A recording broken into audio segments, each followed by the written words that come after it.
I wonder if you've ever experienced one of those kinds of conversations. I'm talking about the kind of conversation where what's being asked of you just doesn't fit with the kind of person you are. The kind of conversation where what's being asked of you makes you feel uncomfortable. Have you ever experienced one of those kinds of conversations? Or perhaps you've experienced one of those kinds of relationships where almost every conversation feels like it's one of those kinds of conversations. If you have, you'll know that knowing how to deal with it can be kind of difficult. Do you say no to the person and run the risk of offending them? Do you say no, and is that potentially the consequence might be too great? It might be that what you're being asked to do to others seems perfectly acceptable. It just doesn't fit the kind of person that you are or that you want to be. When you're in one of those kind of relationships, almost everything that you're being asked to do, to be, and to say just doesn't feel right. I wonder if you've ever experienced one of those kind of relationships.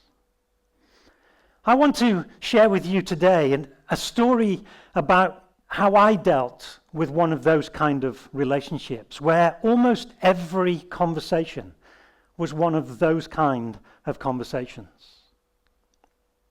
And because of a throwaway comment from a close friend, I discovered a way of being that has become incredibly valuable to me for the rest of my life. I found a way of being with other people, irrespective of what they stood for, what they believed, or how they thought, that was helpful and useful to me in all kinds of situations. So my story begins a few years ago when I started a new organization, a university, in a new job, 50% of my time as a researcher and 50% of my time as a consultant. I was working for a new boss, a lady who was similar in age to me and experience. And each Monday morning, I would have a briefing from her about what she expected of me by Friday of that week. She would explain to me exactly what I needed to do, exactly how I needed to do it, the kind of questions that I should be asking, and the kind of people that I should be asking them of. She would explain to me how I should do my research, and ultimately how I should interpret the results. Initially, I found the conversations specific, precise, and comprehensive. Occasionally, I would gently challenge some of the ways that we might be doing things to see whether there was a better way of doing it, or if we could do it quicker and smarter. But I quickly realized that those kind of conversations were not welcome. There was only one way of doing it. It was her way, and no other way was acceptable.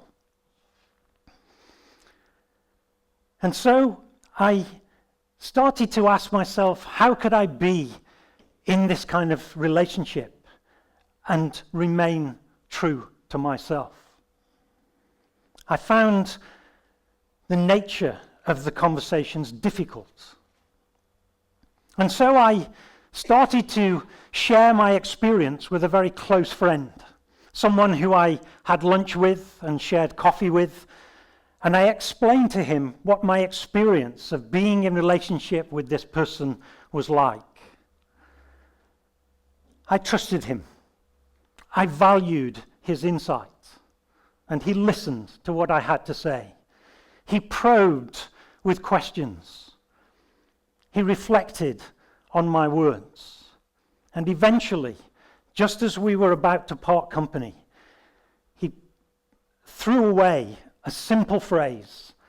And he said, maybe what you should do is start thinking about her not as your manager, but reposition her as your teacher. Boom! Those words immediately had an impact on me.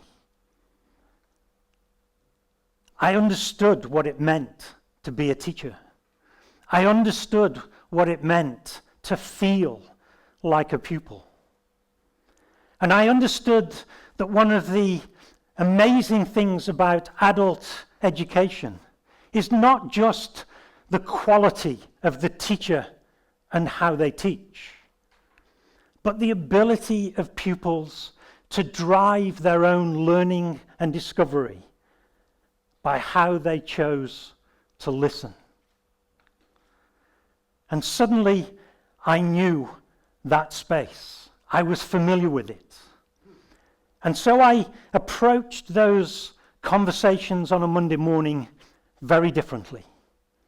I recognized that I was embarking on a new area of discovery. I was going to research my own development. And so I started to listen differently. I started to understand what this woman was saying and how she said it, and the impact that that had on the way that I responded. I became intimately familiar with the phrases that she used, the pauses in the sentences, the way that she spoke, and how what she spoke touched some things at a very visceral level in who I was and what I wanted to be. I began to discover that actually this person was able to teach me something that probably nobody else could teach me, because nobody else I'd met to this point could wind me up the way that she did. And I recognized that here was a unique opportunity to learn some things about me that I never wanted to be to those that I'm in relationship with. I began to discover ways of being that might help and support others rather than limit them and close them down.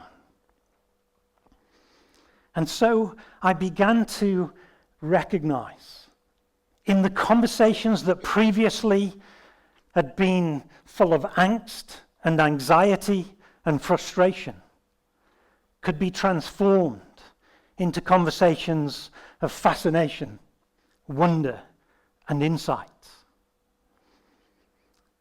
And so, if you ever find yourself experiencing one of those kinds of conversations, or you find yourself in one of those kinds of relationships, I want to encourage you to think differently. Position the other person as your teacher and listen with the intrigue of a pupil. And I promise you that not only will you discover much more about yourself, you'll discover even more about the other person. And more importantly, and much more usefully, you'll discover a way of being that turns average, normal conversations into conversations of wonder, intrigue, and fascination. Thank you.